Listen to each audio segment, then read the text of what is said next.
Yeah, this past year has been really crazy. I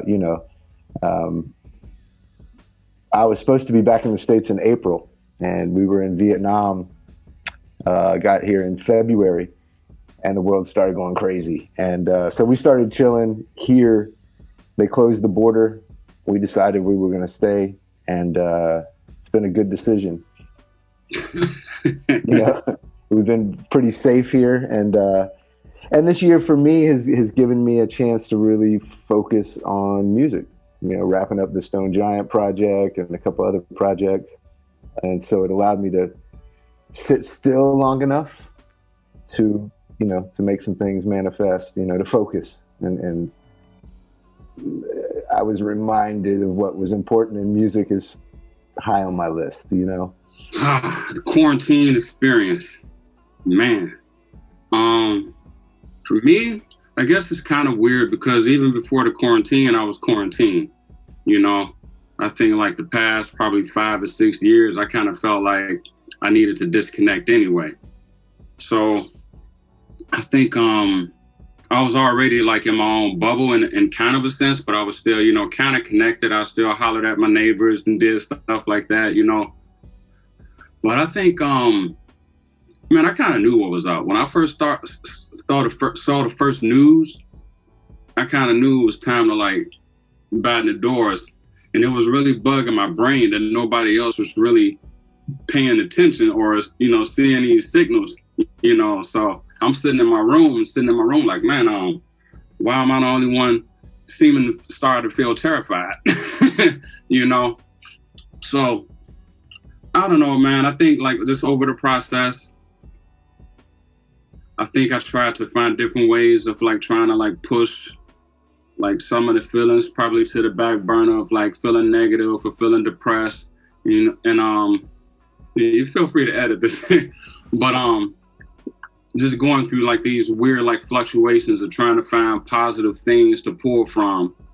But then it's like you get more news and you see more things and it just drags you back in, So I think, I just went through phases where I had to like completely just disconnect all of it so that when I started to work on music or when I'm doing stuff, it doesn't feed in it so much that I start to, I don't know, just kind of be bitter or I hear it in the music or be cynical and stuff like that, Yeah, it's been weird, man.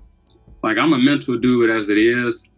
And I think probably most people would think that I'm kind of thick-skinned or that I'm, generally mentally tough in a sense. But man, this is heavy, when you see everything and you really understand the impact of everything, like it's heavy, so that it creeps up. I live out of a suitcase, essentially. And so, you know what I mean? So in that sense, not a lot changed with my setup. I certainly have sat still the longest this last year than I have out of the last 12 years. So I don't know. For me, it was just a matter of trying to do something, like I'm always trying to make beats. And after the initial shock of what was going on wore off a little bit, or,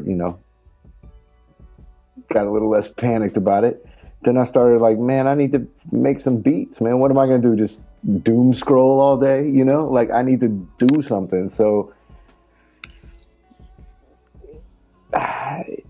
nothing changed. Things just got reinforced. You know what I'm saying? Like the important stuff really kind of became more apparent. Yeah, I mean, I was cool with whatever came. I try not to feel guilty about like if I'm not feeling inspired or if I'm not writing anything necessarily directly related to what's going on. I think I don't know if it's related. I have implemented new things for like I used to sit down, and I'll play the beats, and I'll write or whatever. But now I don't really do that as much. I can't just sit. So when my family is not around, and the house is quiet, then I can have like my ODB sessions, right? And basically all this is it's basically more like ODB mixed with Danny Brown. And all I do is I freestyle all of the crazy shit, all of my frustrations, all of the ignorant shit that I want to say, or my responses or whatever. And I just let it go. And I just keep going. Sometimes it's nothing but whackness. But every now and then, I might say something, and then, you know, I know if it keeps triggering, if the bars keep connecting, then I'd be like, maybe I should go over here and see what happens, you know. And I know whether to keep it or not if it makes me laugh. If something doesn't make me laugh, or if it doesn't, it gotta spark something, you know. And I work on melody and harmonies and stuff like that a little bit later. Like it'll come in like naturally, but I gotta enjoy it. It gotta like, you know, tickle me in some kind of way. Like, yeah, this, you know, it makes me feel good, you know. Even if it's something kind of vicious, you know. I might not say, I mean, you know what I mean, right? It's like my therapy, basically. That's what it is.